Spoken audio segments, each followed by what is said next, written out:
So, yesterday, or was it the day before yesterday, I was watching something on YouTube, and there is a lot of Christian persecution currently happening in all over the world.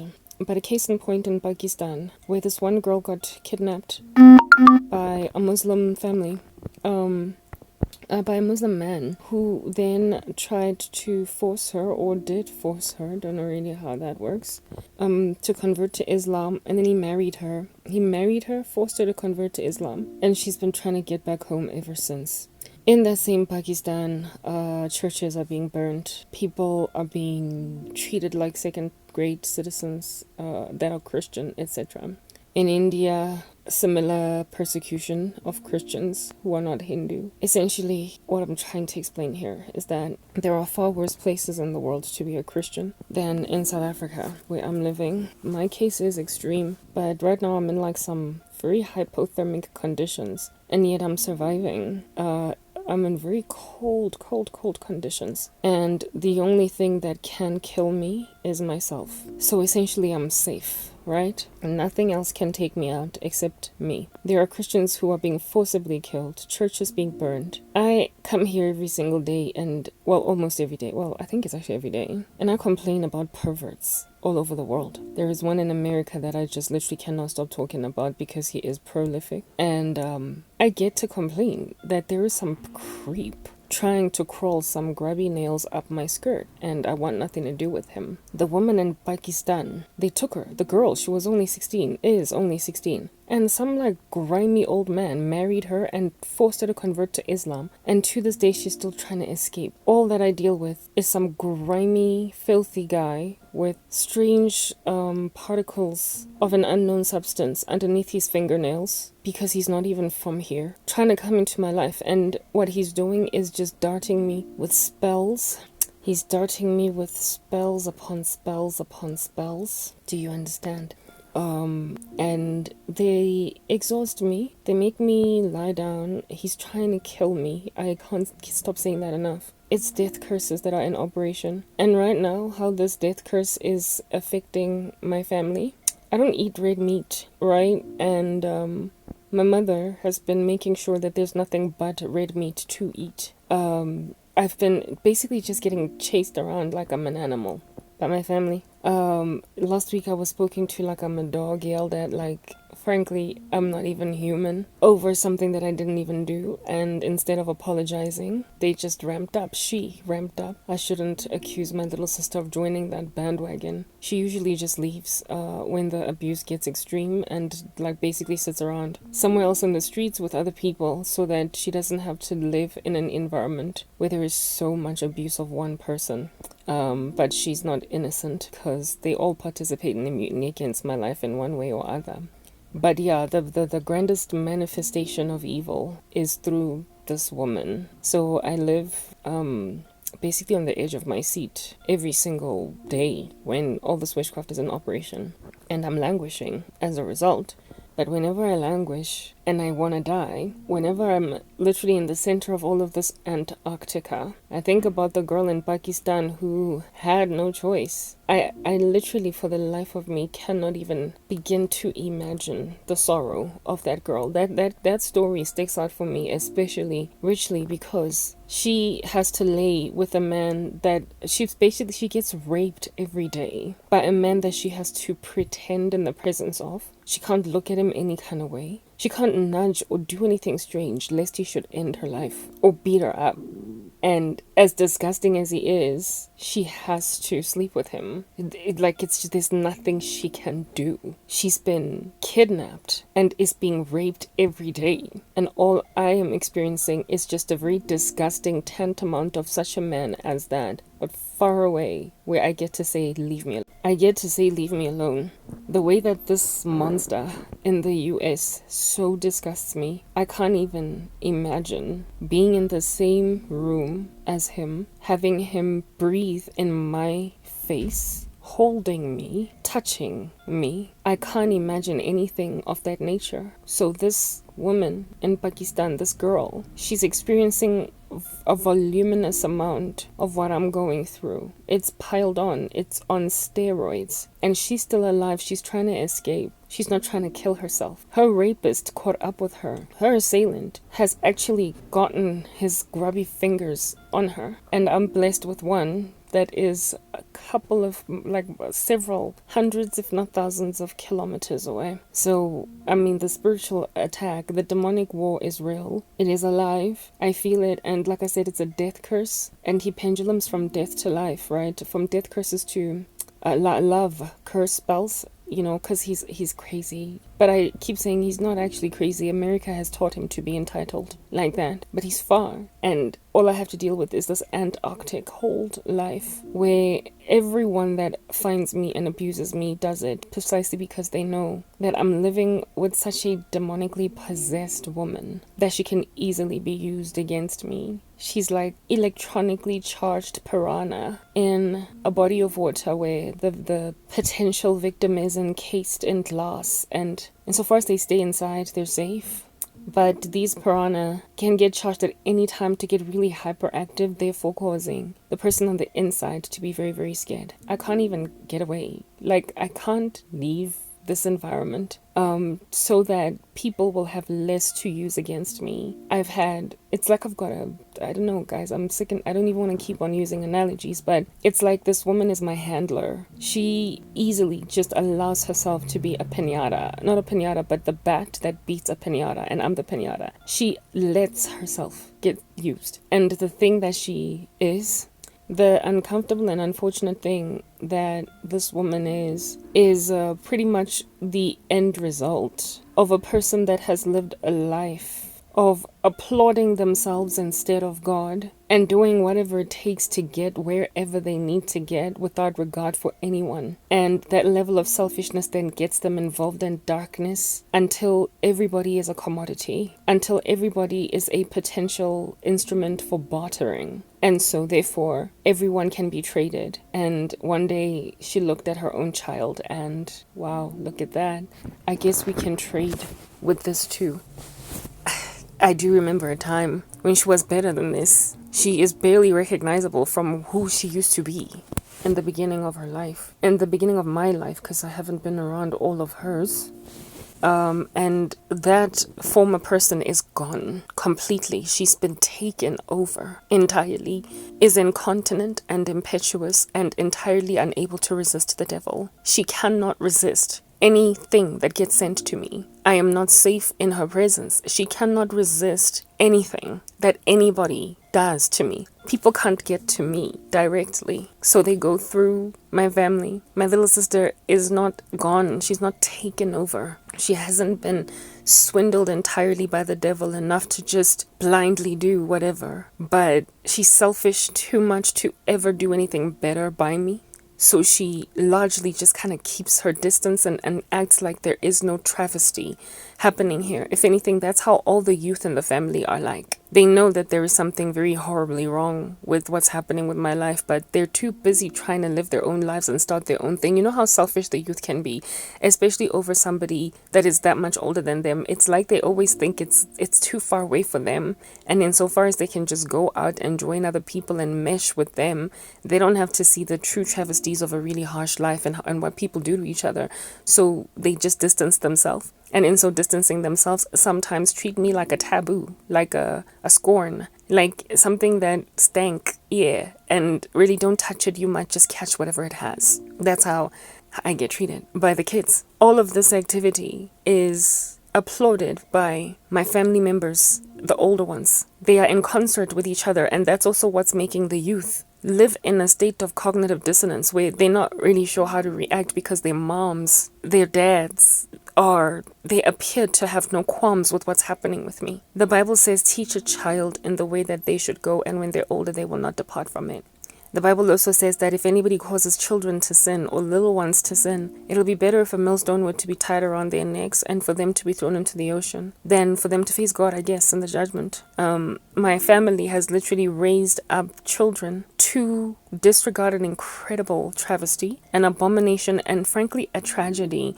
Something that, if it were to culminate in my death, these kids would grow up another 10 years and think back about what happened to me and be like, that was freaking disgusting. But until then, they're just going through the modes because the adults are making this look normal. It's like raising a child to have no regard for the adults around them, to be spoiled and entitled, and to always get what they want. And they act like a menace growing up until it catches up with them, and then they hate their parents for not raising them better because they can't stand what they've become. Because later on, life teaches them that you don't get to be so disrespectful, so rude, so unkind, so unloving, because everybody else that they meet out there in society, everybody else that they happen upon in society, frankly finds them irresponsible. Like the thing that they got away with at home, they don't get away with it out there. They don't get away with it in the office where they work. They don't get away with it in society where they frequent. So their attitude, their entitlement, their selfishness,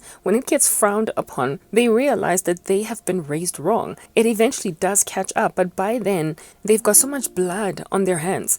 Blood that was put there by irresponsible grown-ups, and there's nothing they can do other than just look back and feel really bad for how somebody was living such a painful life in front of them.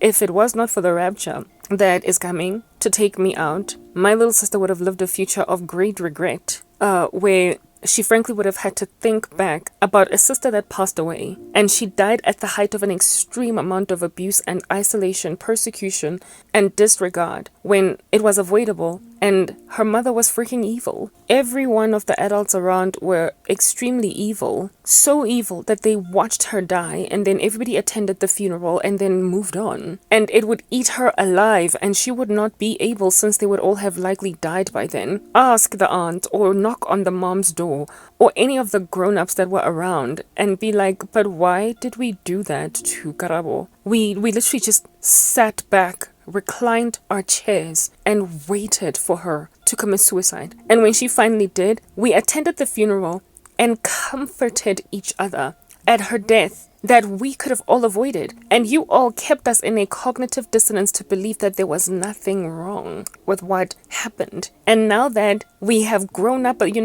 there is a study that says that apparently a person's brain does not develop fully until they get to the age of 25. My little sister's 22. My other cousins that are growing up are still in their teenage years and stuff like that. These kids are gonna get to 27, 8, 30. No, they're not gonna get there. The rapture's gonna happen, but they would have gotten there. And finally, whatever the heck was being done to me in the family would catch up with them, and they would deal with the PT freaking SD that was induced in their bones by a bunch of irresponsible adults, irresponsible grown-ups that raised children to disregard a violent travesty. And you know how it is that the entertainment industry, or those that are trying to train the world to be evil, you know how they say get to the kids first, go through the children? Go through the children, train up the kids, and then that's how you change a society. Only look today what they're doing with Gen Zs.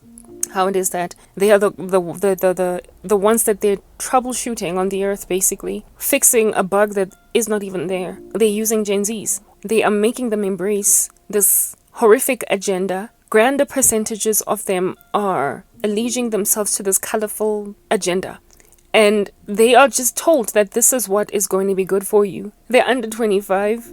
They're gonna grow up and become 45, and they're going to change their minds. So I find it very naive when the global elites think that they can target the world through kids, because all they are doing is creating a future of bitter adults that are mad at the fact that they were made so dumb. They were made so menacing. Look at how many children have got, what do you call this? What is that procedure called? Yes, the detransitioning kids, the ones that were basically changed from girls to boys or boys to girls through surgery and whatnot. When they detransition, how angry they are, how sad they are, how they've lost so much. Like a little girl is now speaking, not a little girl, sorry, but a grown woman is speaking with the voice of a man, or a man is speaking with the voice of a woman. Or they've got breasts, or they don't have their manhood anymore. And it's like there's nothing they can do. They cannot fix it. So they basically snapped out of whatever made them think that what they're doing was right. And the adults in question did not do what was better for them to make them realize that don't, this is not a good decision. You get my point. I don't even want to rap on extensively and get into this very heavily, okay? What I'm trying to explain is that children do not stay dumb forever. If they did, no society would thrive. The not the innocence, that too, but the naivety of youth and the impressionability of youth fades with time, inevitably. It fades. That's why old people have wisdom. That's why they are in a position to counsel the youth. That is why societies thrive and they grow. If people stayed naive with a 20, 21-year-old mindset, with the 17, 14-year-old mindset forever, then maybe the World Economic Forum might be onto something. Then maybe the global elites might be onto something. Then maybe YouTube with all of the censorship might be onto something. But come on, humanity, it is so incredibly naive to think that you can target kids to destroy the fabric of society. And because they're so energetic and there are so many of them, and indeed they're so destructive in their hordes, you imagine that you can literally shift an entire paradigm with people who will one day wake up to realize that this is incredibly dark. It is satanic. No world should be like this. Kids mature. People snap out of a crazy season. People snap out of phases. That's why society thrives. Otherwise, society would be run by a bunch of people with diapers and no one would get anywhere.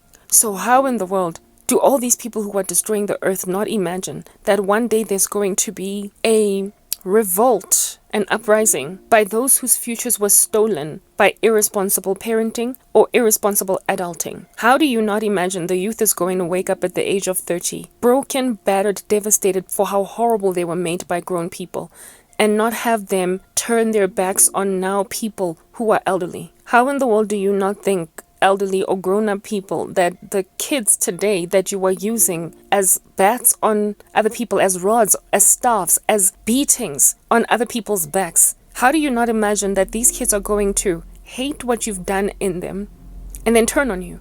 They're the ones that are going to be responsible for taking care when they are geriatrics dying senile on a bed in a hospice one day. They're going to be the ones that have to basically nurse the dying on their dying beds. And you expect that a Gen Z today is going to be there for, never mind a millennial, but a Gen X, right? That is on their deathbed, that put them in a position to be destructive in the earlier parts of their lives, that significantly changed the constitution of their decisions for the future until they were barely recognizable. And now there are irrecoverable scars. There are burn wounds on their backs. There are skin grafts that they have had to do because of the scars that you etched in them because of trying to alter society as we know it when it wasn't broken, but you try to fix it. My mom has destroyed her entire family. And ever since my little sister was in primary school, she has been using her against me. Against me. Do you understand? Yesterday, because she's been yelling at me like no man's business, the domestic worker either quit the job or she was fired, I don't know. But she's been very passive aggressive and cold towards me, doing random weird stuff. And my little sister came back from wherever she was after being gone for a couple of days. And she found me cleaning the house when my mom was gone. And she was like, stop the cleaning, I'll finish the rest of the house. This was something that she did after, guys, it could be like maybe a year and a half to 2 years since the last time that this kid decided to offer help for something that I was doing or meet me halfway. She's been made so cold that she was calloused even to the prospect of me being basically a Cinderella in the house. And now she can't stand the prospect of being one of the evil stepsisters that basically is just watching an innocent woman that she knows is innocent die. She's only 22, but basically what I'm trying to get at is that her conscience is catching up with her, and my mother is facing whatever the ramifications, ultimate ones of what has happened to my life happening. She is facing my little sister being embittered at her for making her what it is that she became. I already told you guys that in the rapture, once it has happened, I got a vision and a dream, just like a theme that has just been resonant, reoccurring over and over again, where my little sister is just, she won't have it. Like, she's mean-spirited and cold towards my mom. and feels like she's a burden that frankly she doesn't want to have to carry, because it's due to her and her insanity against me that she is sitting around in the tribulation in the first place. Because if it was not for her influence, she would not even be here. She'd be rather where God was at. I've had so many dreams where God showed me my little sister wanting nothing to do with my mom, because of the fact that she was made to disregard Jesus due to the way that my mother treated me. That is a Gen Z that wakes up later on and now won't even be at the deathbed of a Gen X or a millennial or a Gen whatever comes before X. What is it, like baby boomers, whatever. Like that is a child that essentially now can't stand the parents that raised them. I have had not only the dream with my little sister being like that in the rapture, not in the rapture, but in the millennial reign, but the tribulation. But I've also had a dream of many other kids. Like the Lord has shown me a child army rising, a youth army. Let me not say child army, because some of them are in their early 20s. But an army made up of essentially like toddlers going all the way into their 20s that are going to be so recalcitrant in the tribulation because of the fact that they will have been left behind due to adults, grown-ups around them, teaching them that it's okay to be this, it's okay to be that, it's okay to be this, it's okay to be that, whereas it wasn't. And they will now want to rule themselves, govern themselves, and they will be so fearsome that people will run away from them. And some of them are not going to choose Jesus. They're just going to go rogue.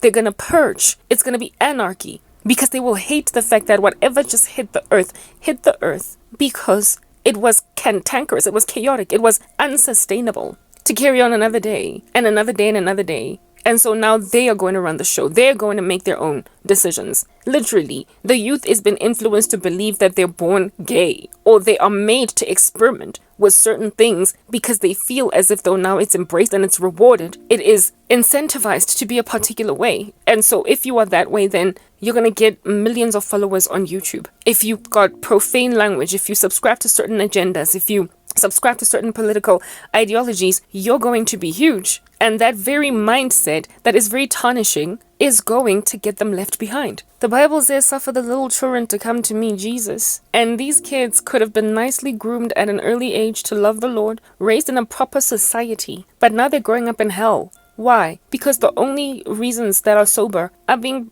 look at my life. Where are my kids? Where's my ability to influence the youth? It's been stripped from right underneath my feet. They have no incentive to listen to me, because who wants to live my life? Who wants to be put on the edge of suicide 24 hours a day?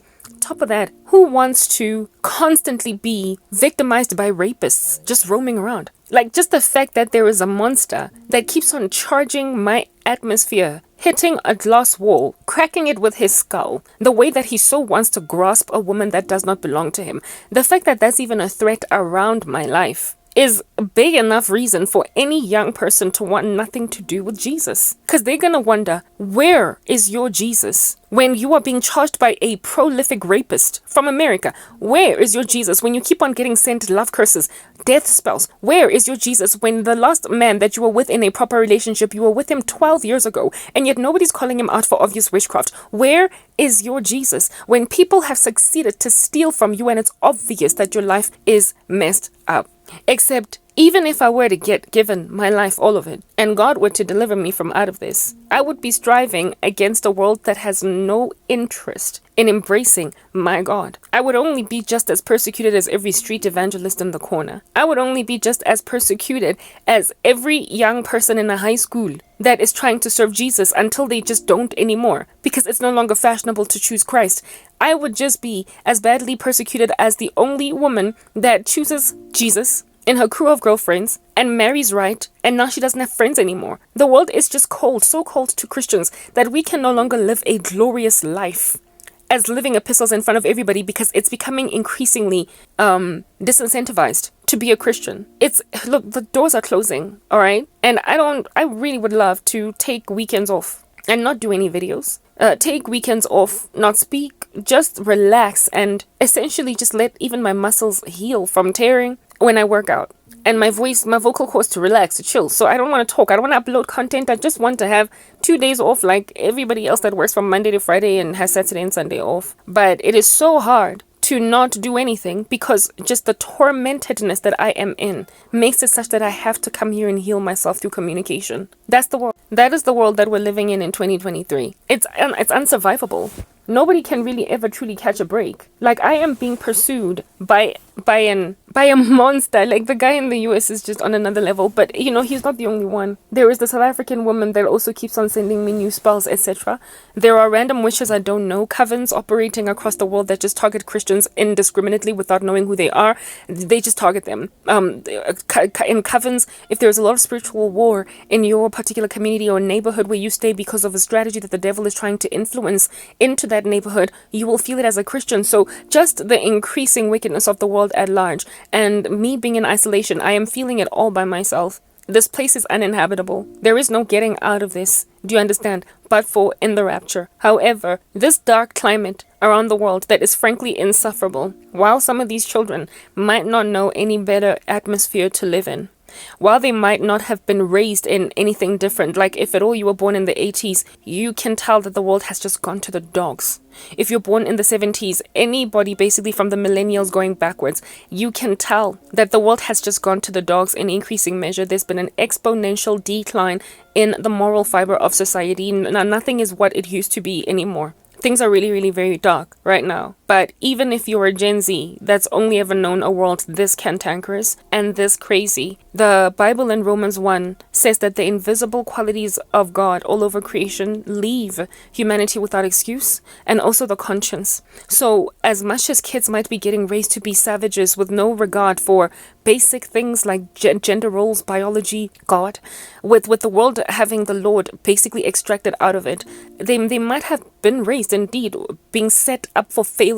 Their souls, from the moment they come out of their mother's wombs, are set up for failure because of the society that they live in. But just like every other society before us, every other era that's come and gone, they've always had the invisible qualities of God, and they've always had their consciences, and so they will always be without excuse. Therefore, the Gen Zs, as much as the world has always just been dark around them, something must be telling them that something is very incredibly wrong with this picture. This is not how the world is supposed to be. It is too dark. There's little to no love. This cannot be normal. It cannot be sitting right with them. And this is going to be the very thing that's going to madden them. It's going to anger them extremely violently, given that they would have sensed that something was wrong, but disregarded it because everybody else would have been acting like there's nothing wrong with it. Everybody of which would have had a former picture to go with. Everybody of which would have had something that they came up with that was a better existence. Like the cousins that I grew up with, my own mom, the family that is older, pretty much my peers. They have memory, photographs of a better time. And yet they're so selfish that they can't even communicate that to the youth right now, to let them know that we're frankly all living in a bit of a dystopia. They're trying to convince children that this world is okay, and it's not. It's not. They're trying to convince the youth that this is how life is, and it's not. It hasn't always been like this. Like, the fact that my little sister doesn't know normal family, it's just freaking, like, sad. It's sad. The fact that she has no recollection or experience of a family that is loving, where siblings have each other's back. My older sister used to have my back when I was growing up. My cousins used to have my back. We were tight. We never used to be so full of backstabbing and sabotage. This life that I live, this ostracization, this uncivilized mistreatment of my person by people that were a lot better towards me when I was coming up, frankly, is... My sister and the kids of her age and younger should be beyond themselves with irritation. They should be livid and foaming at the mouth, basically, with anger over the fact that they have managed to convince them that God has always been an outlier. Literally, my little sister does not know that I had a thriving life once upon a time, with cousins who loved me, people who called me respect. A whole thriving life. I used to have that, where it was normal, where even my mother never used to treat me like trash. The fact that she never got to experience that joy, the fact that she never got to experience those Christmases, those Easters, the fact that she never got to experience those birthdays, the fact that she never got to experience just being spoiled and feel like giving gifts, being invited to brides by cousins, and just having a nice little family get together where everybody is cool, the old and the young. The fact that they have robbed that from her, she should be beyond angry, because I promise you all she knows is this alien life I'm living, and she thinks it's always been like this. She thoroughly believes that it has always been like this for me because she has no other memory of my life. She's 22 years. I've been in this position for about 10 years, like 9 years now. So essentially she was put in this when she was still like a preteen. Do you understand? Like just entering into her teenage years, that's when I was thrown into this. But prior to that, my little sister spent a whole bunch of her earlier formative years in boarding school. Plus, at that age, kids are not really observing too much about what's going on with adults around. So when she started to basically look around at the world, I was already in this persecuted state, and that's all she knows. She doesn't know a better time. She has no cognition of a better season, a more merrier and a more normal society. She's only ever grown up in madness. She's only ever seen madness. And those who are mad have robbed her of family. They have robbed her of family. They have robbed her of an older sister. They've robbed her of sisters. They've robbed her of cousins, grandma. They've robbed her of being an aunt. Like, she has a significantly different life from what she would have had if people did not lose their minds. And people think that my cold and Antarctic position that I am in, these cold conditions that I am living in, where I'm basically like a woman buried in some icy water, dying from hypothermia, they think I'm the one that has got the worst conditions. The people who are in the worst conditions here are the ones that are watching someone they used to live be iced out, living in the middle of nothing with no one that loves her, pursued by a pervert that will not leave her alone. Pursued by a rapist that will not end at nothing until she is either dead or in his life.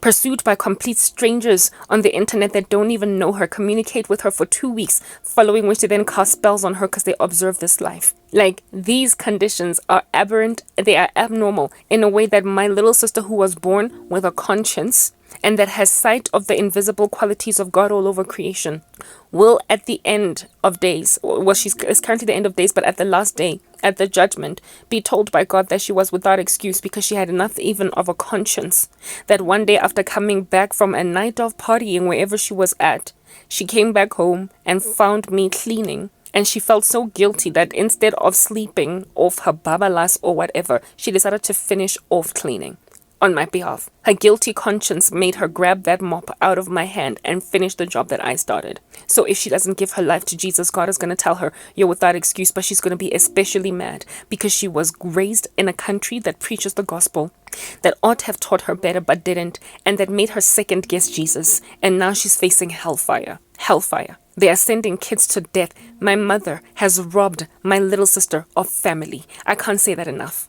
Like how I grew up with my little sister, that union, that camaraderie that I shared with my cousins, my little sister does not have it. She's been raised in these icy Hunger Games conditions where there is somebody among them extremely persecuted, and she will never know what it's like to have youth full of vibrant family.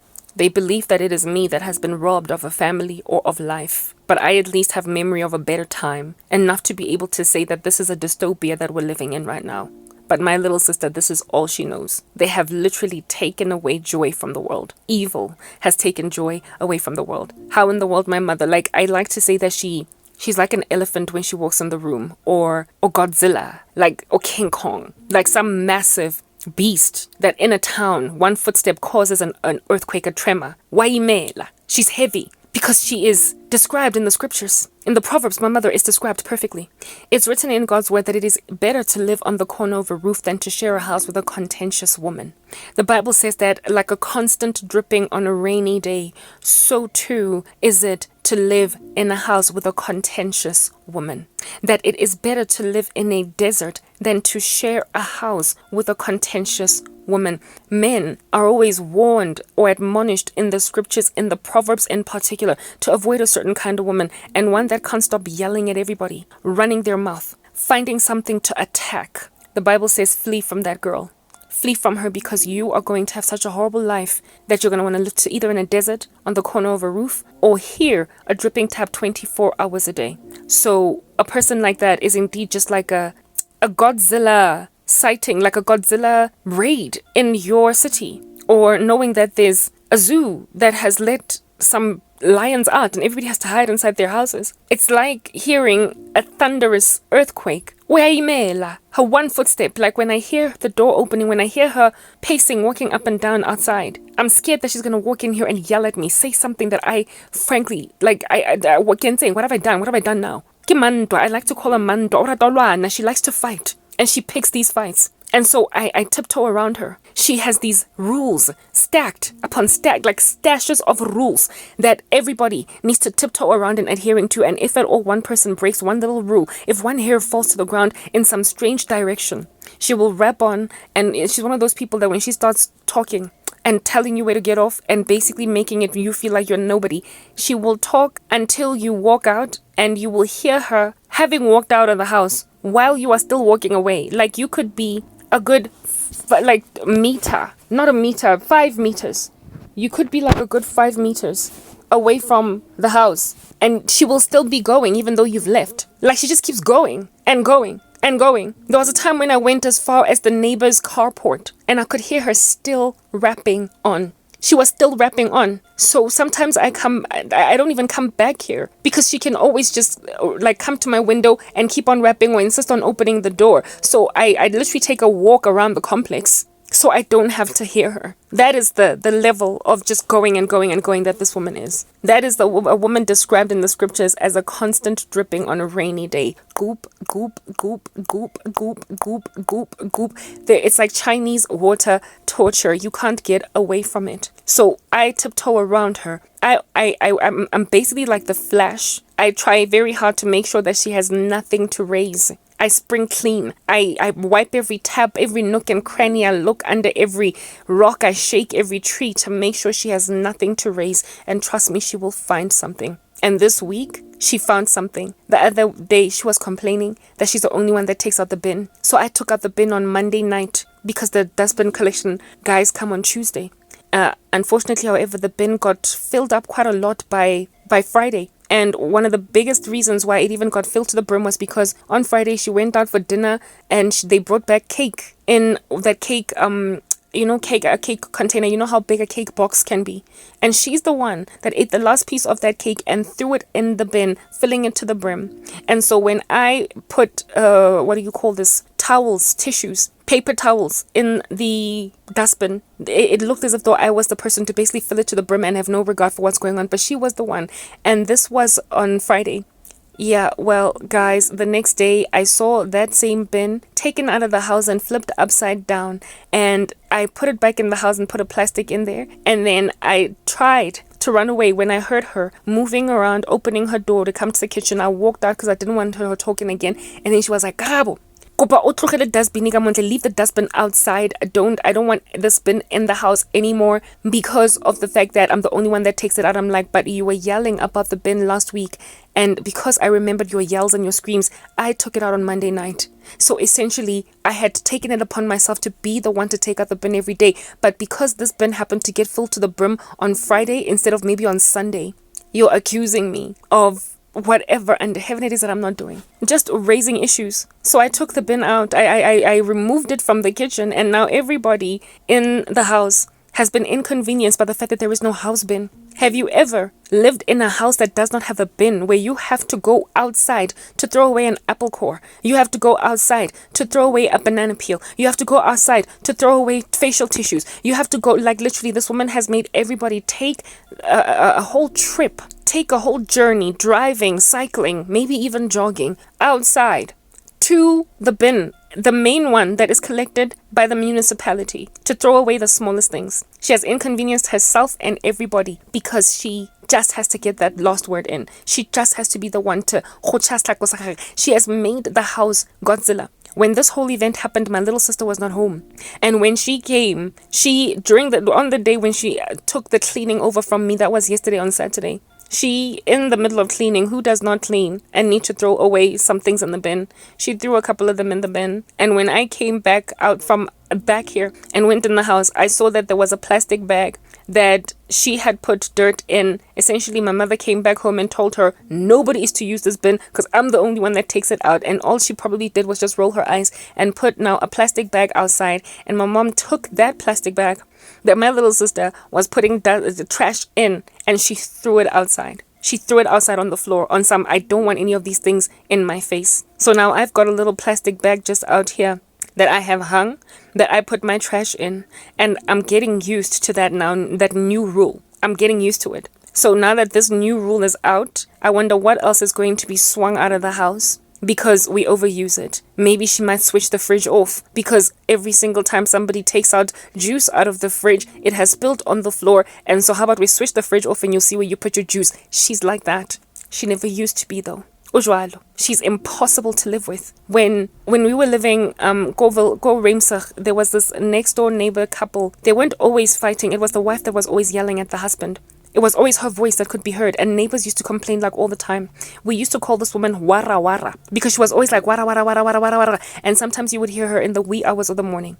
Whenever my older sister would come to visit, sometimes she would open the window and be like, "Shut up!" Yeah, she was the only one brave enough to stand up against Wara Wara.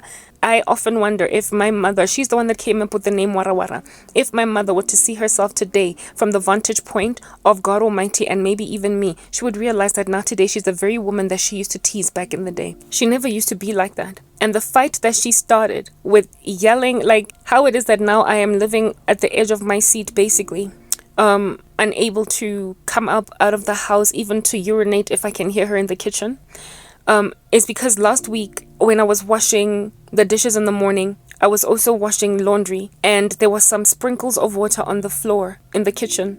And in the mornings, I wash my face, I moisturize it, and then I do whatever it is that I was doing. I was planning on cleaning the house since I said, I made mention that the domestic worker has quit her job or whatever. Or she's been fired. I don't know what's going on. So I was getting ready on the Saturday morning to clean. But first I had to wash my face. So I was moisturizing my face after washing the dishes, and I was going to go back inside to finish what I started with the whole house. And she came back here and bit my head off, yelled at me about how I left sprinkles of water on the kitchen floor and on the kitchen sink without wiping them. And she's sick and tired of me. And I was like, but I am moisturizing my face. I'm still about to go in the house and finish the job.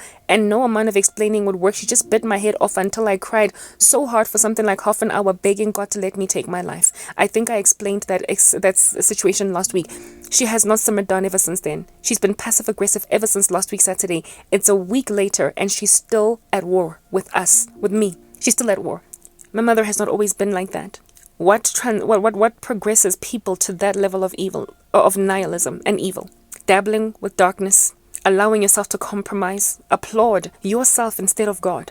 When you try to get yourself things and you allow yourself to then be a grave libitla, to get used, do you understand, by anyone at all that has a bone to pick with anyone at all. I love to say a person who is involved in the darkness, guys, can get used by anyone, against anyone. All you gotta do is just scan the ecosystem, the cosmos, for a witch. Scan the atmosphere for a previous dabbler or a present dabbler that does not know Jesus.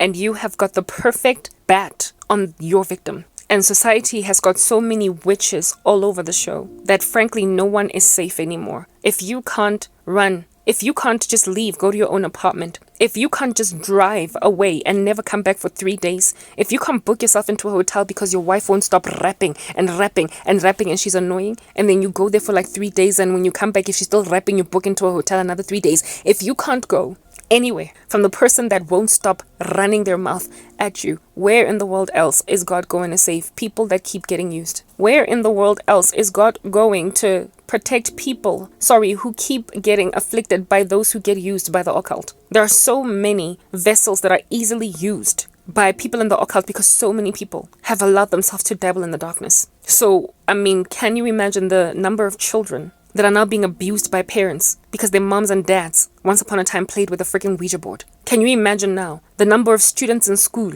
that are being abused by teachers because of this? The number of kids that are being bullied in school because of kids themselves dabbling in witchcraft. It's like there's nowhere to go. Anyone at all that participates even slightly in the kingdom of darkness can now be used against anyone. And so every random rapist, murderer, psychopath, like anything at all of an ominous nature can slap me because I've been made like a child. I've been made dependent on a person that can get used by anyone and anything. Anybody that has a bone to pick with me just goes through whatever is in my environment that can charge me like a beast with me having nowhere to run. They've made me live on the corner of a roof. And with a society like that, with that kind of chaos caused all over the show, with so many people lacking self-control, with so many people being yawning graves for occult usage, being puppets on the string of the devil, charged against their sisters, their brothers, their friends on the school playground, their students in school, with so many people practicing witchcraft and so they can easily be used against any Christian in the room.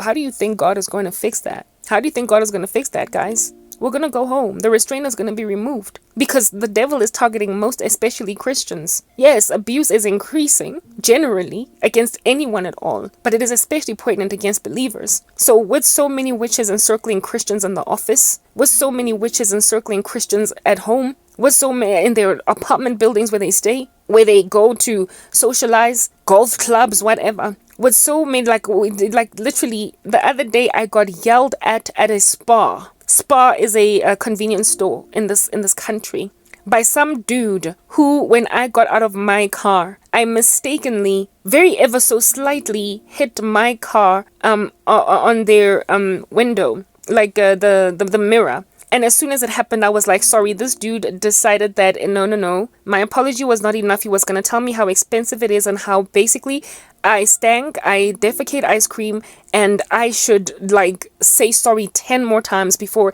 he will get in his vehicle. Explain to me how much I basically almost cost him 20,000 rands. He went on right ahead to say that small little bump, okay, it was barely, like, guys, it wasn't like, it was a, like, imagine, like a knock, like, yeah, look, it was negligible. And I immediately said sorry. And he went on right ahead to tell me that basically I have just done 20,000 rands worth of damage on that car.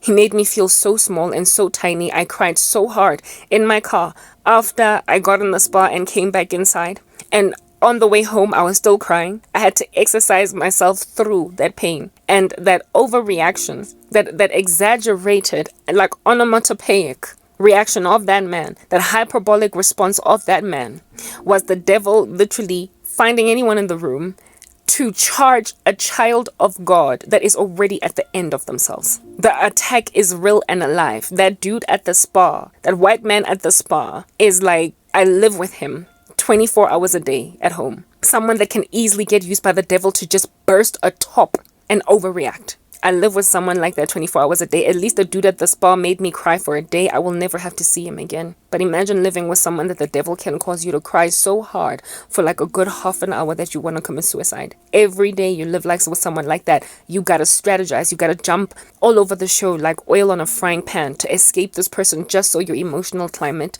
is stabilized. I am on thin ice in the worst way, and the person that I live with cannot exercise self-control.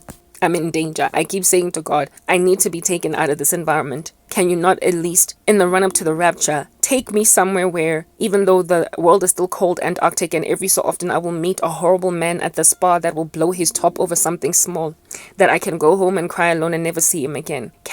Is it not possible, God, to remove me from this environment, so I can ride out how much time is left before you will rapture the church in safety? Because right now, I'm at the end of myself. Please give me a way out. I have begged God, I don't know how many times, to take me out from this woman's house. I'm not safe because she gets easily used. There is a menace and a monster in the US of A that, frankly, if he doesn't pass away tomorrow, he will not stop afflicting me through my family. He's not going to stop. Him and this freaky little lady from South Africa, just a bunch of people, they are not going to stop because to them it's a trial by ordeal, do or die, winner takes all. Anyway, whatever. I come here and I talk. I'm sick and tired of running around avoidant, of being pursued, running around in circles by a woman that is manifesting demons. Like that, I proper see it as manifesting demons. Like, who in the world is made to run in a circle 24 hours a day from Satan while he is busy charging you before you are done fighting him off? Who has energy to just keep running in a circle? Like, I tend to feel the demonic attack first. I feel it in my spirit. I feel it in my soul. I feel the suicide, like the depression that comes, like the death curse, like the death curses, that spells that keep getting sent to me. I feel them first. I feel the depression, the exhaustion. My body gets heavied, and when that happens, I know that guzo shuba. So already the physical emotional climate is there for me to off myself. And I am already ready to fight it. Do you understand? I am already using the sword of the Spirit, which is the word of God, wearing the full armor of God. But then there are physical factors that then try to tip me over the edge in my ecosystem. There are physical factors. And so because I feel it first, it is around the time when I can feel this death curse rising up and welling up that I can tell that if I meet this woman in the kitchen, if I meet her in the house, she's going to say something that's going to push me over the edge. So I have literally started to strategize to avoid her. I go in the house when it's dead quiet. I literally listen in to hear if there are any footsteps in the kitchen, if there's anybody walking around before I go in. And if there is somebody in there, guys, I could be pressed to pee with like urine in my bladder from here to Timbuktu, and I will hold it in until she goes in her bedroom, just so I can save my life, because the power to tip me over the edge is that extreme. That is the life that I am currently living, and people don't believe that we're going home in the rapture. Like, a woman has been made to live a life this uncomfortable, and this woman with this level of affliction of my person, believe you me, is applauded and congratulated. There is a consensus among the grown-ups in my family that I should stay in this horrible position because I know too much. Because my spiritual gifting has exposed all of their dirty laundry, all of their skeletons in their closets, all of their backstabbings and betrayals, all of their cans in the cookie jar, all of their muddied garments. I have known about them in my spiritual gifting. And so to them, it's like I'm a necessary evil. The incubation that I am in, the hidden state that I am in, I'm a necessary evil. All the wickedness they've done to each other, and it's unfortunate that way. They've hurt each other. They have devastated each other. For instance, all of this discord and sorrow in my mother's household. My aunt is literally the first domino that ever tipped against my mom's life, ever. She started with my mom when they were just teenagers. She was the first one to turn witch in the family. So my mom's life has just basically got the fingerprints and the grubby ones at that of my aunt all throughout it. She has been slapping her with witchcraft to fall at everything. That level of jealousy between siblings. The rest of them joined, bandwagoned, aunties, cousins, etc. They've been slapping each other. As soon as the youth grow up, they start to do it. My cousins busy with each other and me. But like, it's this ugly cesspool. And I know about it all. I've seen all their filth, all their dinge, and I communicated it to them. Just in the same way that I'm sharing the dinge and the filth of this dude in America, and instead of repenting, what's he doing? Slapping me with more witchcraft. The woman in South Africa, instead of repent, what is she doing? Slap me with more witchcraft. That's what all they've done. Ever since the first time I told them, I know what you did last summer. They've only worsened the attack because they believe that insofar as you can neutralize the person with the prophecy, you can do away with the prophet. No, as long as you can neutralize the prophecy, the prophet, you can do away with the prophecy. So basically, whatever it is that God said, these are going to be the ramifications. They imagine that if you can move out the way the person that has called you out on it, that it's going to all of a sudden make what you've done go away. They believe that by burying me, they're burying the fact that God saw what they did, so much so that he raised up one among them to know what they've all done and share it. So I am being persecuted by my family members because of my spiritual gifting, because of what I know. And so if they can all make me look like some crazy lunatic, they all get to pretend they have not just literally made a little bit of a galactic Star Wars battle in the cosmos against each other. They can all pretend as the uncle that they've never ever slapped their sister with sorcery until everything of her life fell apart. They can all pretend as the auntie that they never slapped their own children. They can all pretend as those children that they've never slapped each other as siblings. They can all just keep on pretending as cousins that they've never done anything to lay hands on one another. They can continue to look each other in the face and pretend that nothing happened, because really it is much better to be ignorant about what my cousin has done to me rather than my cousin know what I've done to her. So even though they basically stand to find out what's been done to them, in the same way that my mom stands to find out what her siblings have done to her, rather than just to protect what she's done to them, what she's done to me, what she's done to so many other people. She is rather saying that ignorance is bliss. I don't care what other people have done to me, because I don't want to know if my secrets are also going to come out. Yeah. So basically the only people that would be interested in hearing prophecy in this regard, or hearing about the darkness being practiced in the ecosystem in this regard, the only ones who would be interested are the ones that don't have their hands that are muddy and dirty. So basically somebody that stands to find out your cousin put spells on your career, but they've not done it to the other. But they're all so guilty. They've all got such blood guilt. They've all got somebody's things. They're all such thieves. They've all done wealth transfers. They've all done something to the other that they're not interested in the person that can see. Because while I want to know who has done what to me, I don't want other people to know what I've done to them. So they've made a decision in concert with each other that they would much rather bury me alive. The same reason why my family members are doing this to me is also the same reason why my friends are doing this to me. My former friends. I know what they've done. I also know what's been done against them. Like, my spiritual gifting is so poignant. For instance, with my older sister, I know of friends of hers, even though they were not my friends, that have put witchcraft on her. 2 of them that got exposed. My sister stood to find out, but she was not interested because, involvement in darkness causes you, that's what's good, to not be interested in hearing what else other people have done. They think they can just go and hook up little protection spells for themselves and protect themselves against whoever's attacking them, such that I guess the prophets of God are no longer with any benefit to them, to let them know who's doing what and for them to seek out help and shielding in Jesus. For he's the one that has come to set the captives free. He has come to set liberty to the captives. So if somebody has ensnared you with witchcraft, you can be set free. But now everybody is involved. The victims and the perpetrators are all just in a galactic war, shooting each other to a point of disinterest in prophets of God. They would much rather go to a sangoma. They would much rather go to a spiritist, a soothsayer, a psychic, because a psychic tells them, I know what other people have done against you, and frankly, I don't care what you've done against them because you're paying me.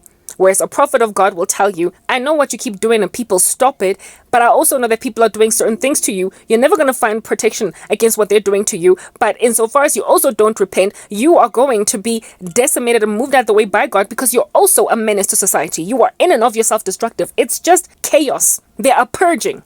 Crime is legal 24/7 because of the sorcery. So no one is interested in the person who has a spiritual gifting. So all of them have reached a consensus that they're going to completely disregard the very sorry story that I am, because I know a little too much. And I just so happen to also be the only one among them that knows what they've all done, yet I've not done anything to any of them. So my innocence also is especially boring. It's especially boring. They will not hear it. God says that these are people who despise prophecy.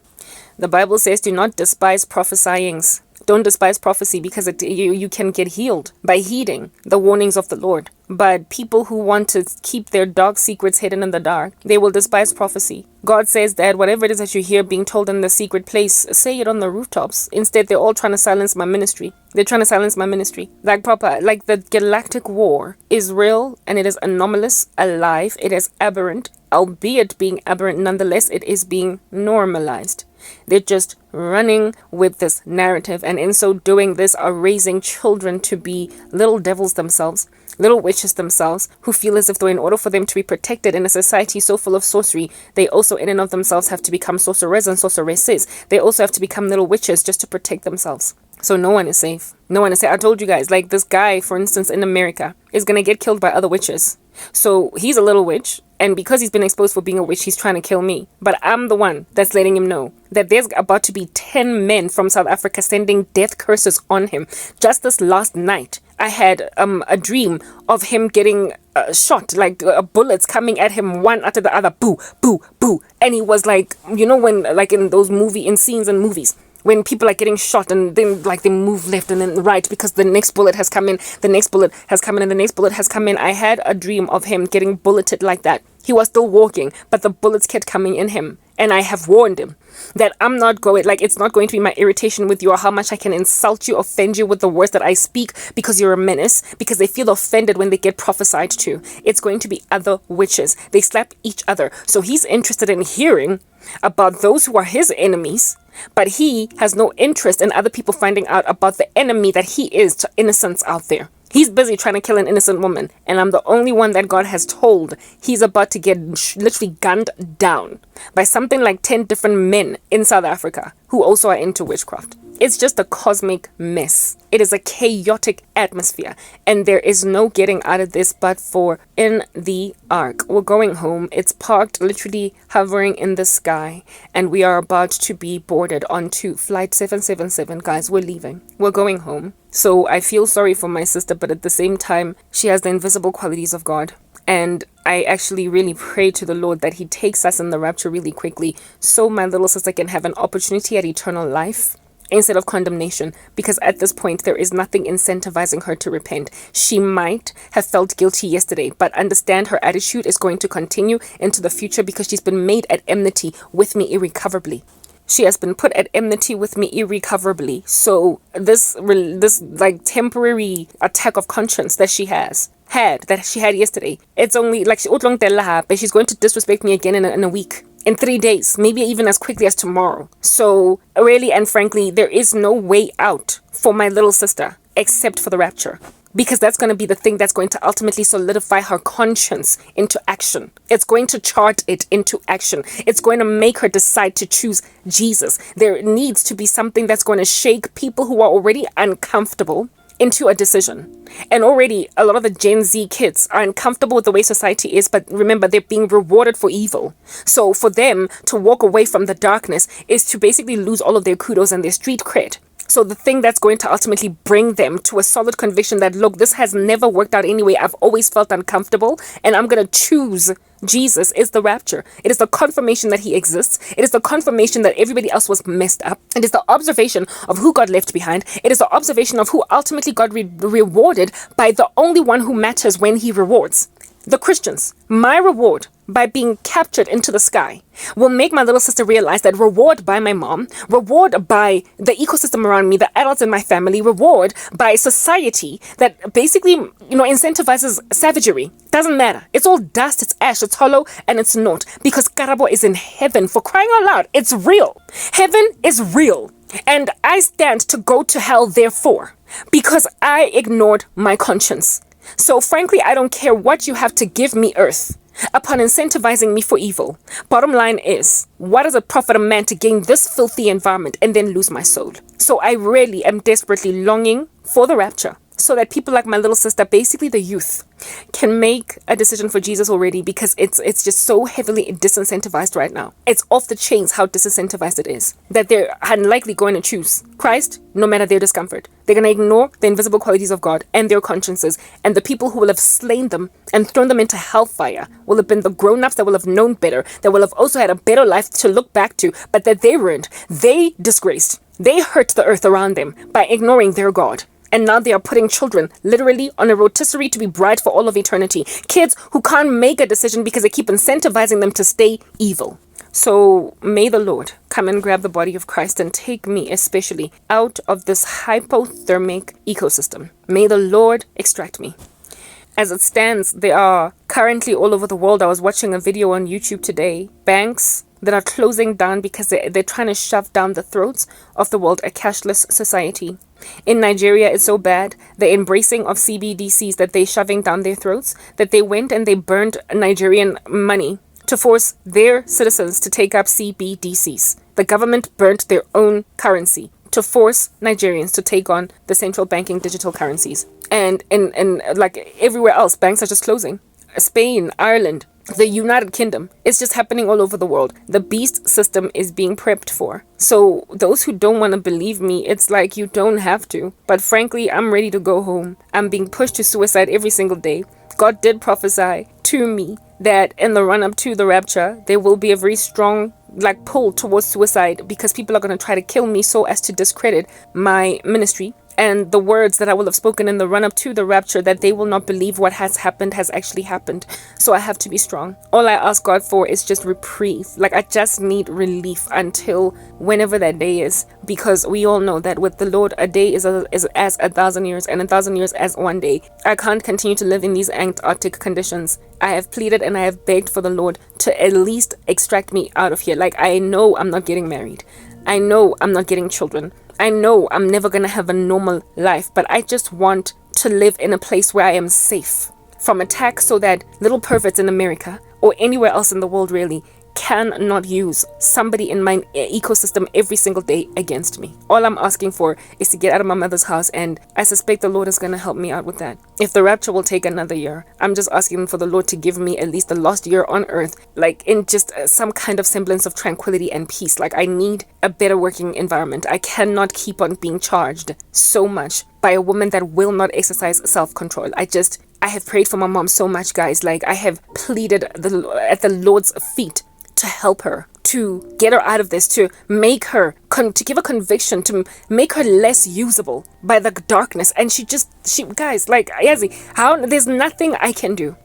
I mean, the fact that there's I have to go for a second week eating scraps of bread if they're available, because she has cooked for a dietary requirement that does not accommodate me. I don't eat red meat, and she has gone on right ahead to make minced meat. It's you know what? It's okay. Can I buy my own chicken? Can I buy my own fish? I don't know. We'll see if the Lord will do that for me. I'm signing out in Christ's name. Cran K. Bye.